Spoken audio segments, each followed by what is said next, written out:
질문 다섯 번째, 그리스도인들은 하나님이 계신다고 말한다. 이것을 어떻게 증명할 수 있는가?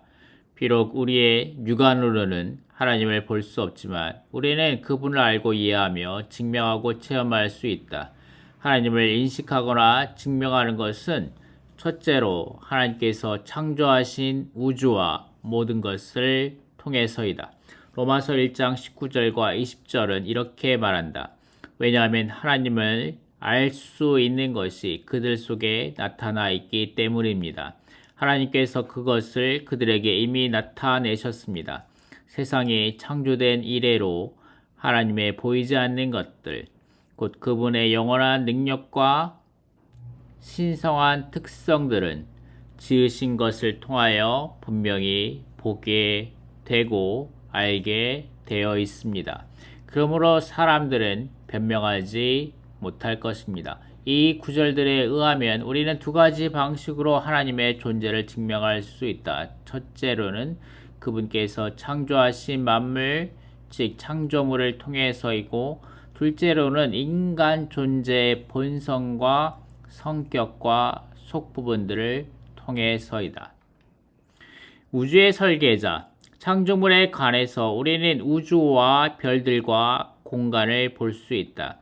천문학자들은 우리의 은하계에 수천억 개의 행성들이 있고 우주 안에는 수천억 개의 은하계가 있다고 추정했다.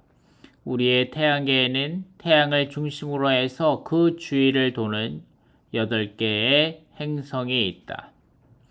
지구는 그러한 행성들 중 하나이고 시속 약 10만 8천 킬로미터의 속도로 공간을 날면서 365일에 한 번씩 태양 주위를 회전하고 있다. 이것을 생각해보라. 기차는 지구의 1000분의 1의 속도로 달리는데 종종 연착을 한다. 만약 지구의 공전이 느려진다면 어떻게 되겠는가?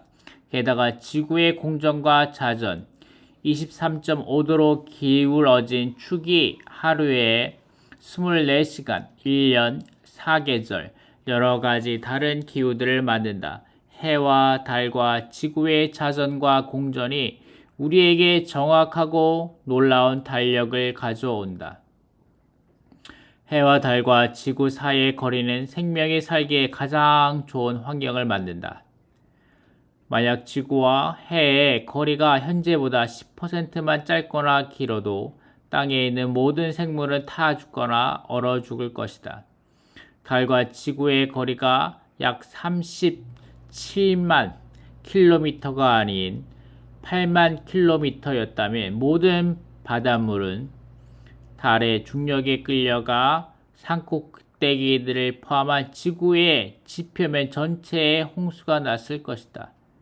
해와 달과 지구 사이의 정확한 거리와 그 정확한 자전과 공전은 놀라운 설계가 있다는 것을 가리킨다. 우주는 엄청나고 장엄하며 법칙들과 질서로 충만하다. 그러한 우주가 우연히 충돌해서 형성되었다고는 믿기 어렵다. 우리는 천문학을 알수록 창조주의 위대함에 더 경탄하게 된다. 그러므로 많은 천문학자들이 독실한 그리스도인들이다. 아이작 뉴턴과 에드먼 헬린에 대한 이야기가 있다. 뉴턴은 만류 인력과 뉴턴의 세 가지 운동 법칙을 발견했다. 그에게는 헨리 해성을 발견한 에드먼드 헨리라는 친구가 있었다. 뉴턴은 독실한 그리스도인이었지만 헨리는 무신론자였다. 한 번은 뉴턴이 태양계의 모형을 만들었다. 그 모형의 중심에는 금 도금을 한 태양이 있었고 행성들이 질서정연하게 둘러싸고 있었다. 핸들을 잡아당기면 각 행성이 놀랍고 조화롭고 놀랍게 그 궤도에서 공전을 하게 되어 있었다. 어느 날 헨리가 뉴턴을 방문했을 때 그 모형을 보고 오랫동안 가지고 놀았다. 그는 놀라며 이렇게 물었다. 누가 이것을 만들었지? 뉴턴은 이렇게 대답했다. 아무도 안 만들었어. 이건 저절로 혼자 그렇게 있는 거야. 라고 대답했다.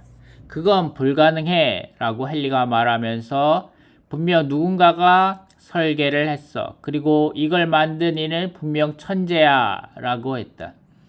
헨리의 어깨를 가볍게 두드리며 뉴턴은 이렇게 말했다. 태양계라는 작은 모형도 누군가가 설계하고 만든 것이 분명하다면 실제의 태양계가 우연히 충돌해서 만들어졌다고 생각하는 것이 과연 논리적일까? 그리하여 헨리는 뉴턴에게 설복되어 하나님을 믿었다. 우주의 통치자.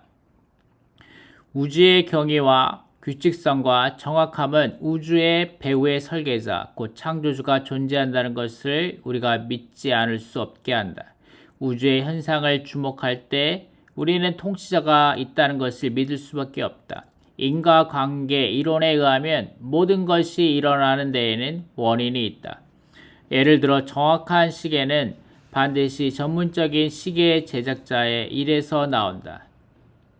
언덕 꼭대기에 있는 멋진 집은 건축가의 걸작이고 울타리로 둘러싸인 잘 꾸며진 정원은 어느 정원서가 부지런히 가꾼 것이다. 마찬가지로 우리는 어떤 집에 들어가서 단정하고 깔끔히 정돈된 모든 것을 볼 때 분명 그 집을 관리하는 누군가가 있다는 것을 안다. 아무도 그 집을 관리하지 않는다면 10년이나 20년 후에는 엉망진창이 될 것이다. 우리가 어느 도시에 가서 교통 질서와 치안이 잘 되어 있는 것을 볼 때 우리는 거기에 분명 그 도시를 잘 다스리는 유능한 시장이 있다는 것을 그를 한 번도 본 적이 없지만 우리는 안다. 우리는 우주를 주목할 때 태양계와 은하계와 같은 큰 것들부터 분자와 원자와 양성자와 중성자와 같은 작은 것들까지 질서 있고 정연한 체계를 본다. 어떻게 우리가 우주 안에 통치자나 관리자가 없다고 말할 수 있는가?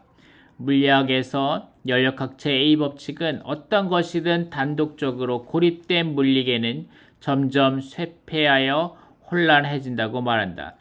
이것은 엔트로피 증가의 법칙 혹은 무질서도 증가의 법칙이라고 알려져 있다. 만약 통치자가 없다면 우주는 점점 쇠폐하여 혼란해질 것이다. 그러나 오늘 우리 앞에 펼쳐져 있는 우주는 여전히 질서정연하다. 이것은 배후에 통치자가 있다는 것을 가리킨다. 우주의 입법자, 자연과학적인 연구를 통해 우리는 자연계의 법칙이 가득하다는 것을 안다. 자연과학적인 연구의 목표는 이러한 법칙들을 발견하고 파악하고 사용하고 따르는 것이다. 이러한 법칙들은 자연법칙이라고 불린다. 나라에서 입법자들이 법률을 제정하는 것처럼 자연에 그렇게 많은 법칙이 있는데 입법자가 없을 수 있겠는가? 자연에 대한 연구를 통해서 우리는 우리가 보는 우주의 배후에 분명 설계자, 창조주, 통치자가 있다는 것을 발견한다. 인간 사회에 법이 가득한 것처럼 우주는 법칙으로 가득하다. 만약 법이 없다면 인간 사회는 무법천지가 될 것이다. 인간 사회에 입법자가 있는 것처럼 자연계에도 분명 입법자가 있을 것이다. 이 모든 것은 물질적인 우주의 배후에 설계자, 창조주, 입법자, 통치자가 있다는 것을 보여준다. 이것이 로마서 1장에서 계시된 것이다. 하나님의 보이지 않는 것들은 지으신 것을 통하여 분명히 보게 되고 알게 되어 있다. 그러므로 사람들은 변명하지 못할 것이다. 사람의 창조주, 이제 인간 존재를 보자. 로마서 1장 19절에 이렇게 말한다. 왜냐하면 하나님을 알 수 있는 것이 그들 속에 나타나 있기 때문입니다. 하나님께서 그것을 그들에게 이미 나타내셨습니다. 다른 말로 하면 인간 존재는 하나님이 있다는 것을 스스로 안다. 사람의 기원은 무엇인가? 사람은 어디에서 왔는가? 사람의 기원은 하나님이다. 성경은 사람이 하나님의 영원한 목적을 위해 하나님의 형상대로 그분의 모양을 따라 하나님에 의해 창조되었다는 것을 우리에게 분명히 말해준다. 그러므로 사람에게는 하나님이라는 기원이 있다. 이런 이유로 인간 존재들은 하나님께 경배하려는 경향이 있고 이러한 경향은 모든 사람에게 공통적이다. 얼마나 경이로운 일인가. 야만인도 하나님께 경배하고 문명인도 그러하다. 동양인도 하나님께 경배하고 서양인도 그러하다. 하나님께 경배하는 것은 인간의 공통적인 특성이다. 그들이 경배하는 대상이나 경배의 방식은 잘못되었을 수 있지만 그들 모두는 하나님께 경배하는 경향을 갖고 있다. 미국에서 한 인문지리학회는 특별 연구를 통해 언어가 있는 곳마다 신에 대한 개념이 있다는 것을 발견했다. 언어를 가진 사람마다 신에 대한 개념을 가지고 있고 어디든 언어가 기록된 곳에서는 신에 해당되는 단어를 발견할 수 있다. 유물론자들은 존재가 의식을 결정한다고 믿는다. 이것은 어느 것이 반드시 먼저 존재한 후에야 비로소 그러한 것에 대한 개념이 있을 수 있고 그런 다음 그에 부합되는 문화와 언어가 생긴다는 것을 의미한다. 예를 들어 500년 전에는 우리의 문화에 계산기나 인터넷이라는 개념이 없었는데 그것은 그런 것들이 발명된 후에 그런 것들에 대한 개념이 왔기 때문이다. 만약 이러한 것들이 객관적으로 존재하지 않았다면 언어와 문화가 그것들을 반영하지 않았을 것이다. 그러므로 모든 인간 문화에 신에 대한 개념이 있고 모든 언어에 신에 해당되는 단어가 있다는 사실은 하나님이 객관적으로 존재하신다는 것을 보여준다. 하나님이 객관적으로 존재하심으로 인간 문화에 신에 대한 개념이 있고 인간 언어에는 신에 해당되는 단어가 있는 것이다. 비록 타락하여 하나님에게서 떠남으로 인해 하나님에 대한 인간의 개념들이 크게 왜곡되었지만 그럼에도 불구하고 이러한 개념들이 존재한다는 것은 하나님이 객관적으로 존재하신다는 것을 보여준다.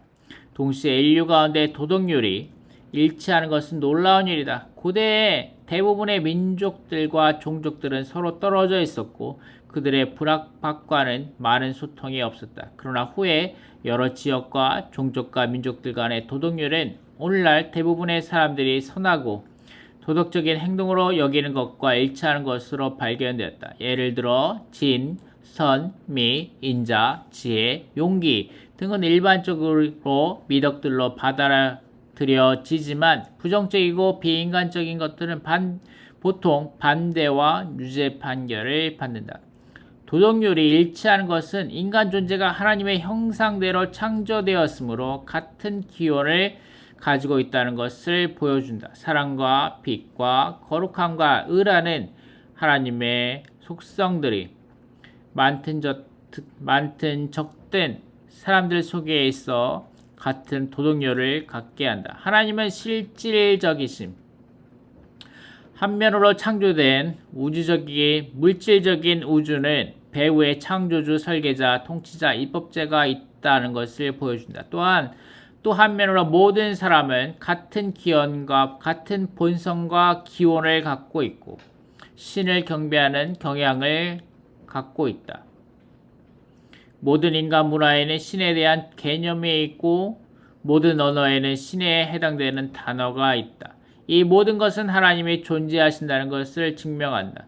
하나님이 존재하시는 것에 대한 증거가 아직도 더 많이 있다. 하나님의 말씀, 곧 하나님께서 사람에게 하시는 말씀인 성경이 하나님의 증거이다.